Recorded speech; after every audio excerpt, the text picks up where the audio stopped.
Assalamualaikum warahmatullahi wabarakatuh. Perkenalkan, nama saya Cecep Muhammad Rifal. Di sini saya akan mempresentasikan tugas fisika. Yang ke-1, jelaskan peristiwa pada gamma tersebut merupakan penerapan konsep perpindahan kalor. Jawabannya, gamma tersebut menunjukkan pada siang hari karena di gamma tersebut terlihat ada matahari. Pada siang hari, suhu di daratan akan lebih tinggi dibandingkan suhu di lautan. Karena angin laut terjadi pada siang harinya, di daratan lebih panas. Udara di daratan akan naik dan posisinya akan digantikan oleh udara dingin dari lautan. Dan ketika malam hari terjadi angin darat karena udara di lautan lebih panas dibandingkan di daratan. Hal tersebut terjadi karena adanya perputaran panas energi sehingga dapat menggunakan angin terjadinya angin darat dan angin laut. Termasuk contoh perpindahan panas secara konveksi akibat perbedaan suhu di daratan dan suhu di lautan pada siang dan malam hari. Dan yang kedua, deskripsikan bagaimanakah dapat menerangkan perbedaan nada ini. Jawabannya, perbedaan pada gitar berhubungan dengan gelombang bunyi pada dawai karena ketika gelombang menahan mencapai lubang resonansi di badan gitar, dia meresonansi dan frekuensi tertentu. Perbedaan nada di antara gitar-gitar yang berbeda terletak pada panjang senar dan ukuran badan gitar ketika senar gitar diperpanjang atau dikurangi panjangnya. Frekuensi gelombang yang dihasilkan berubah, menghasilkan nada yang berbeda dan mempengaruhi frekuensi gelombang badan gitar.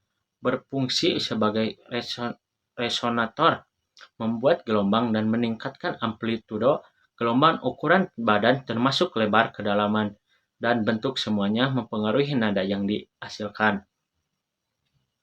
Dan soal nomor 3, analisis secara singkat terjadinya gelombang tsunami sehingga menghasilkan energi yang sangat berat. Jawabannya, peristiwa gelombang tsunami yaitu gelombang secara transversal atau tegak lurus dengan arah lambatnya. Gelombang tsunami memiliki panjang gelombang yang sangat panjang dari periode lama. Faktor penyebab tsunami yang paling sering terjadi adalah akibat gempa bumi di bawah laut karena adanya pertemuan atau tubrukan dari lempeng tektonik, namun energi yang dikandung gelombang tidaklah berkurang. Banyaknya sesuai hubungan laju energi yang hilang gelombang berjalan terbalik. Dengan panjang gelombangnya, dengan kata lain semakin besar panjang gelombangnya, maka semakin sedikit energi yang hilang. Teori lainnya yaitu menjelaskan bahwa semakin dangkal lautnya, maka gelombang yang akan merambat dan meninggi. Dan nomor 4, jelaskan pada termus ini dengan menggunakan hukum pertama termodinamika. Jawabannya, termus adalah wadah yang dirancang untuk meminimalkan perpindahan panas antara isinya dan lingkungan sekitarnya, sehingga dapat mempertahankan suhu minuman panas atau dingin untuk jangka waktu yang lebih lama. Prinsip kerja termos dapat dijelaskan menggunakan hukum pertama termodinamika yang menyatakan bahwa energi tidak dapat diciptakan atau dimusnahkan, hanya dapat diubah dari satu bentuk lainnya. Termos memanfaatkan prinsip hukum pertama termodinamika untuk mengontrol energi internal cairan di dalamnya, memastikan suhu tetap konstan dan mengurangi panas. Dan soal nomor 5 atau yang terakhir, analisis apakah peristiwa pada rice cooker berkaitan dengan prinsip termodinamika.